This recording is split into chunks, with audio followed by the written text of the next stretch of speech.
Hello guys, അങ്ങനെ ഈസ്റ്ററിൻ്റെ ഫുഡെല്ലാം കഴിച്ചിട്ടുണ്ടെങ്കിൽ നേരെ നമ്മൾ ഷോപ്പിങ്ങിനാണ് പോകുന്നത്. കാരണം അവർക്ക് നമ്മൾ എന്തെങ്കിലും വാങ്ങി കൊടുക്കണമല്ലോ. അങ്ങനെ നേരെ നമ്മൾ പുതിയ രാധാസിലോട്ടാണ് പോയത്. പുതിയ രാധാസ് തുടങ്ങിയിട്ട് നമ്മൾ പോയിട്ടേ ഇല്ല കേട്ടോ. അങ്ങനെ ഞാനുണ്ടായിരുന്നു, ചേച്ചി ഉണ്ടായിരുന്നു, അമീന ഉണ്ടായിരുന്നു, അമീനയുടെ ഉമ്മ ഉണ്ടായിരുന്നു. അങ്ങനെ നമ്മൾ 4 പേരൂടെ ആയിരുന്നു ഈ ഷോപ്പിങ്ങൊക്കെ. അവിടെ ആണെങ്കിൽ ഒരുപാട് കളക്ഷൻ ഉണ്ടായിരുന്നേ. അവൾക്ക് നോക്കുന്ന ഡ്രസ്സെല്ലാം ഞാനായിരുന്നു വെച്ച് നോക്കുന്നത്. എനിക്കാണെങ്കിൽ എല്ലാം ഇഷ്ടപ്പെട്ടു, പക്ഷേ എടുക്കാൻ പറ്റൂ അതുമില്ല. ഒരുപാട് വെറൈറ്റീസ് ഉണ്ടായിരുന്നു. ഇതെല്ലാം ഞാൻ തന്നെ വെച്ച് നോക്കി. ഒരു രസം, എടുത്തില്ലെങ്കിൽ ഇങ്ങനെ വെച്ച് നോക്കുമ്പോൾ ഒരു സന്തോഷമുണ്ടല്ലോ. അങ്ങനെ ലാസ്റ്റ് ഞങ്ങൾ ഒരെണ്ണമൊക്കെ സെലക്ട് ചെയ്തു. ഇനി അടുത്തത് ബില്ലിംഗ് ഒക്കെ ആണല്ലോ. പിന്നെ ഞങ്ങൾ ഫസ്റ്റ് ഫ്ലോറിൽ മാത്രമേ പോയുള്ളൂ, മേലോട്ടൊന്നും പോകാനുള്ള സമയമേ കിട്ടിയില്ല. അപ്പോൾ ഫസ്റ്റ് ഫ്ലോർ ഫുള്ളൊന്ന് എക്സ്പ്ലോർ ചെയ്തിട്ടാട്ടോ ഞങ്ങൾ പോയത്.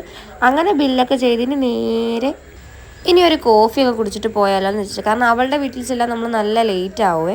അങ്ങനെ പിന്നെ ഒരു ചായയും കട്ട്ലറ്റും ഒക്കെ കഴിച്ചു. ഇനി ഇതെല്ലാം വാങ്ങി എങ്ങോട്ടാന്ന് പറഞ്ഞില്ലല്ലോ. ഞങ്ങൾ 3 പേര് അടങ്ങുന്ന ഗ്യാങ്ങിൽ ഒരാളുടെ കല്യാണമാണ് നാളെ. നമ്മൾ കുറേ നാൾ വെയിറ്റ് ചെയ്ത് കുറേ പ്ലാൻ ചെയ്തിരുന്നൊരു ദിവസമാണ്. അതുകൊണ്ട് ഞാൻ നല്ല എക്സൈറ്റഡ് ആണ്. ഇനി അവളുടെ വീട്ടിലോട്ടാണ് നമ്മൾ നേരെ പോകുന്നത്.